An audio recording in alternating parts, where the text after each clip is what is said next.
Ito yung isang menu ng or yung masarap na pagkain ng nato. Mabaho siya pero maganda siya sa katawan ha. Lagyan natin siya ng okra. Talagang magpapa-thank you kayo sa akin pag ganito ang ginawa nyo sa nato nyo. And then mag-break tayo ng egg. Ang talagang dapat na egg, yung maliit lang. Yung quail egg dapat.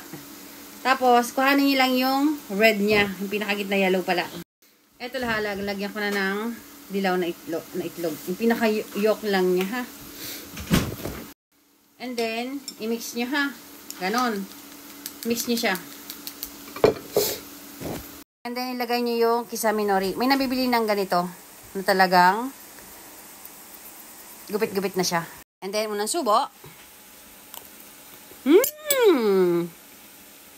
Dami ang tasty. Harap. Kanina nakamask ako, nakita nyo kasi pupunta kami ng ospital. Yung inihahanda ko itong nato na to, siya mga pagkain. Saan ako? Marte. Kaya baka daw ma-influenza ako, mahawa siya. Kainaman ng bata. O siya, yan lang ating menu for today. Bye!